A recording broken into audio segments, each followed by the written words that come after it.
কুম্ভ ৰাশিৰ বাবে 6 তাৰিখৰ পৰা 15 তাৰিখ মানে 6 মে'ৰ পৰা 15 মে' 2026 এই 10 দিন আপোনাৰ জীৱনৰ এটা টাৰ্ণিং পইণ্ট হ'ব পাৰে।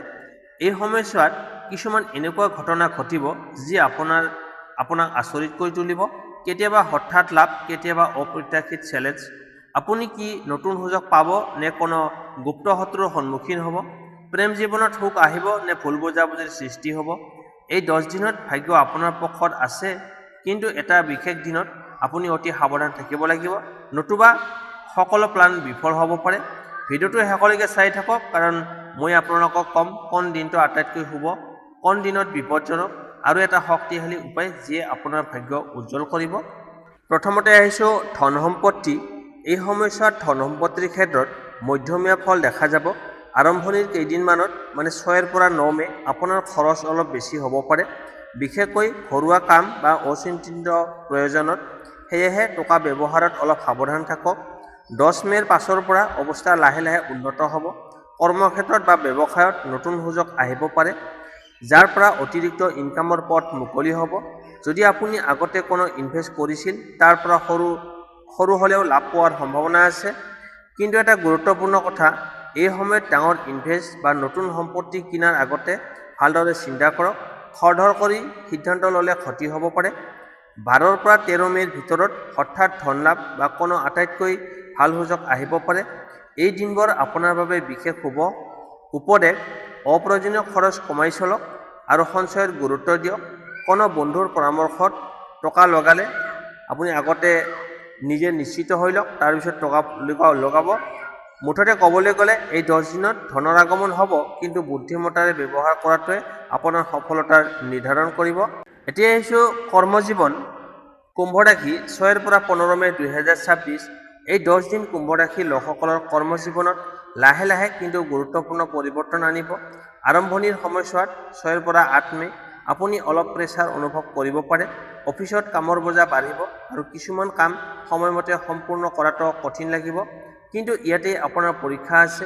আপুনি যিমান ধৈৰ্য আৰু মনোযোগেৰে কাম কৰিব, সিমানেই আগলৈকে সফলতা লাভ কৰিব।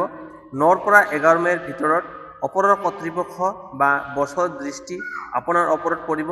আপুনি যদি এই সময়ত নিজৰ দক্ষতা দেখুৱাব পাৰে, তেন্তে প্ৰশংসা বা নতুন দায়িত্ব পাব পাৰে।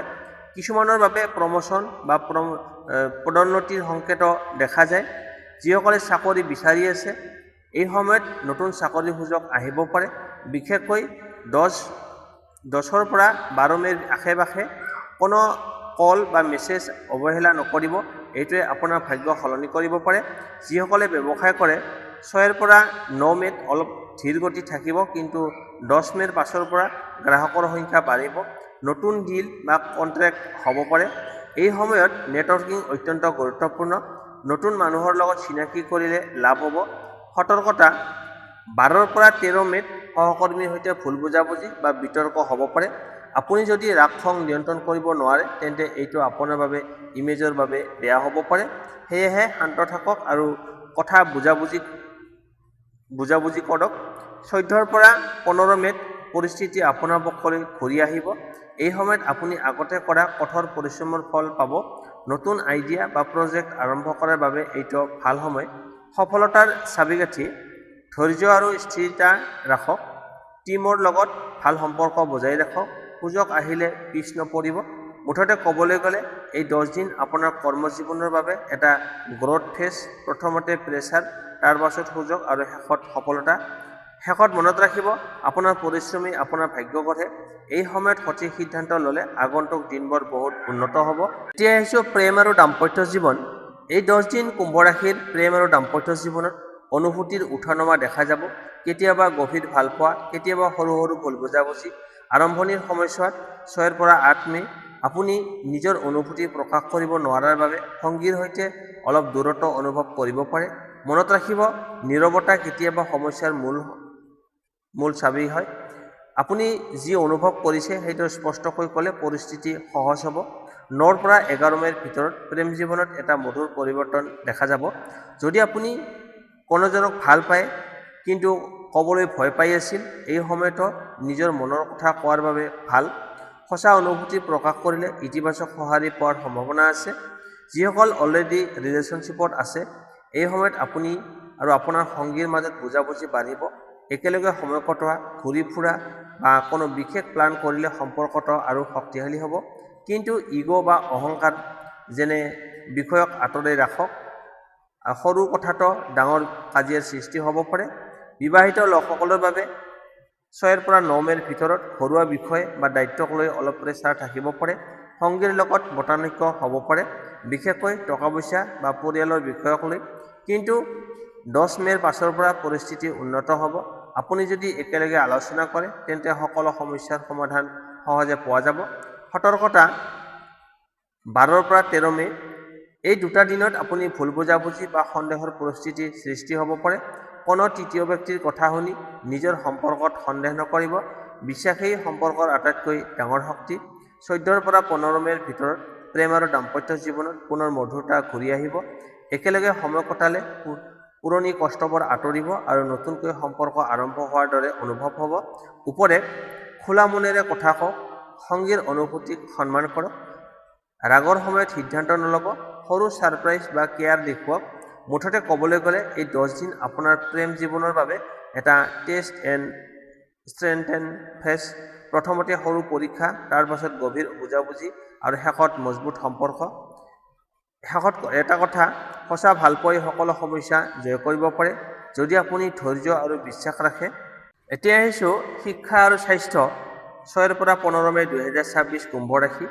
এই 10 দিন কুম্ভ ৰাশিৰ বাবে শিক্ষা আৰু স্বাস্থ্যৰ ক্ষেত্ৰত দুয়োটা ক্ষেত্ৰতে গুৰুত্বপূৰ্ণ সময়। যদি আপুনি সঠিকভাৱে এই সময়টো ব্যৱহাৰ কৰিব পাৰে তেন্তে আগন্তুক দিনবোৰত ডাঙৰ লাভ পাব। শিক্ষাৰ ক্ষেত্ৰত 6 পৰা 8 মেৰ ভিতৰত মন অলপ অস্থিৰ থাকিব পাৰে। পঢ়া শুনাত মনোযোগ কম হ'ব পাৰে আৰু মোবাইল বা অন্য ডিষ্ট্ৰেকশ্যন আপোনাক বেছি টানিব পাৰে। কিন্তু ইয়াতেই ডিচিপ্লিন বজাই ৰখাটো অত্যন্ত প্ৰয়োজন। 9 পৰা 12 মেৰ ভিতৰত পৰিস্থিতি উন্নত হ'ব। আপুনি যি বিষয়ক আগতে অসুবিধা পাইছিল সেইটো লাহে লাহে বুজি পোৱা আৰম্ভ কৰিব। এই সময়ত ৰিভাইজন আৰু প্ৰেক্টিচ কৰিলে এক্সাম বা টেষ্টত ভাল ফলাফল লাভ কৰাৰ সম্ভাৱনা আছে। যিসকলে কম্পিটিটিভ এক্সাম বা ইণ্টাৰভিউৰ বাবে প্ৰস্তুতি লৈ আছে, 10 আৰু 12 মেৰ মাজত আপোনাৰ বাবে বিশেষ শুভ হ'ব। এই দিনত পঢ়া বিষয়ত সহজে মনত থাকিব পাৰিব আৰু কনফিডেন্স বাঢ়িব। কিন্তু মনত ৰাখিব, শেষ মুহূৰ্তত খৰধৰ কৰি পঢ়াৰ পৰা আঁতৰি থাকক। এটা ৰুটিন তৈয়াৰ কৰি সেইটো মানি চলাটো আপোনাৰ সফলতাৰ চাবিকাঠি। এতিয়া আহিছোঁ স্বাস্থ্য, হেল্থ। এই সময়ত আপোনাৰ স্বাস্থ্য মধ্যমীয়া থাকিব।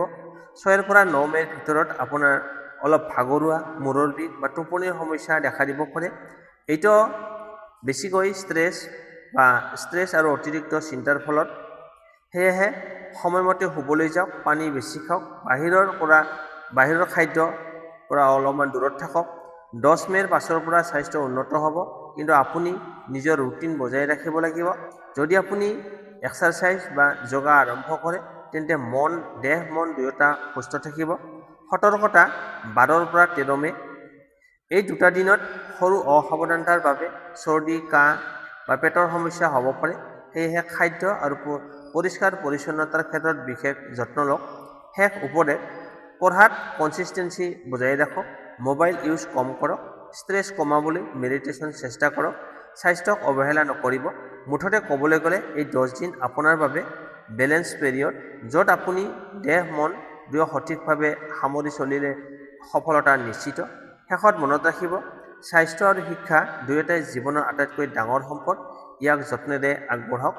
এতিয়া আহিছোঁ শুভ তাৰিখ, শুভ সংখ্যা, শুভ ৰং আৰু প্ৰতিকাৰ। কুম্ভ ৰাশি 6 পৰা 15 মে 2026 শুভ তাৰিখ। এই সময়ছোৱাত আপোনাৰ বাবে আটাইতকৈ শুভ দিনবোৰ হৈছে 10 মে, 12 মে আৰু 14 মে। এই দিনবোৰত নতুন কাম আৰম্ভ কৰা, সিদ্ধান্ত লোৱা বা গুৰুত্বপূৰ্ণ পদক্ষেপ লোৱাৰ বাবে ভাল সময়। সাৱধান থাকিবলগীয়া তাৰিখ 7 মে আৰু 13 মে। এই দিনত খৰধৰ কৰি কোনো সিদ্ধান্ত নল'ব বা তৰ্ক বিতৰ্কৰ পৰা এৰাই চলিব। শুভ সংখ্যা 5, 8 আৰু 11। এই সংখ্যাবোৰ আপোনাৰ বাবে সৌভাগ্য বঢ়াব পাৰে। ফোন নম্বৰ, তাৰিখ বা সিদ্ধান্ত লোৱাৰ সময়ত এইবোৰ লক্ষ্য ৰাখিব পাৰে। শুভ ৰং নীলা ব্লু আৰু সেউজীয়া। এই ৰংবোৰ ব্যৱহাৰ কৰিলে আপোনাৰ পজিটিভ এনাৰ্জি বাঢ়িব আৰু মন শান্ত থাকিব। এতিয়া আহিছোঁ প্ৰতিকাৰ ৰেমেডিজ। 1 নম্বৰ, প্ৰতি বুধবাৰে ৱেডনেছডে গছত পানী ঢালক বা গছ ৰোপণ কৰক। 2 নম্বৰ, ওম শনেশ্বৰায় নম এই মন্ত্ৰটো 21 বাৰ জপ কৰক।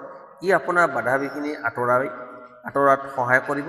3 নম্বৰ, দৰিদ্ৰ ব্যক্তিক কলা বা নীলা বস্তু দান কৰিলে শুভ ফল লাভ কৰিব। 4 নম্বৰ, কলা তিল বা চাউল দান কৰাটো আপোনাৰ ভাগ্য উন্নত কৰিব। শেষ কথা, এই 10 দিন ভাগ্য আপোনাৰ লগত আছে, কিন্তু সঠিক সিদ্ধান্ত আৰু সাৱধানতাই সফলতা নিশ্চিত কৰিব। বিশ্বাস ৰাখক, ধৈৰ্য ৰাখক, আপোনাৰ ভাল সময় আৰম্ভ হৈ আছে। কুম্ভ ৰাশি, এই 10 দিন আপোনাৰ বাবে এটা সমস্যাৰ সময় নহয়, এইটো হৈছে এটা সুযোগ যিয়ে আপোনাৰ ভাগ্য সম্পূৰ্ণ সলনি কৰিব পাৰে। আপুনি যদি এই সময়ত সঠিক সিদ্ধান্ত ল'ব পাৰে, তেন্তে আগন্তুক দিনবোৰত সফলতা নিশ্চিত। মনত ৰাখিব, সফলতা কেতিয়াও অকস্মাতে নাহে, ই আহে আপোনাৰ ধৈৰ্য, বুদ্ধি আৰু সঠিক পদক্ষেপৰ ফলত। যদি এই ভিডিঅ'টো আপোনাৰ বাবে সহায়ক হৈছিল, তেন্তে লাইক কৰক, শ্বেয়াৰ কৰক আৰু আপোনাৰ বন্ধু-বান্ধৱীৰ সৈতে আৰু চেনেলটো ছাবস্ক্ৰাইব কৰিবলৈ নাপাহৰিব, কাৰণ এনেকুৱা গুপ্ত তথ্য মই নিয়মিত লৈ আহোঁ। কমেণ্ট কৰি জনাওক আপুনি কোন ৰাশিৰ আৰু কোন ঠাইৰ পৰা এই ভিডিঅ'টো চাই আছে, আপোনাৰ অভিজ্ঞতা কেনেকুৱা জনাব। পুনৰ লগ পাম আগন্তুক ভিডিঅ'ত, তেতিয়ালৈকে নিজৰ যত্ন লওক, সুখী থাকক, সুস্থ থাকক। ধন্যবাদ।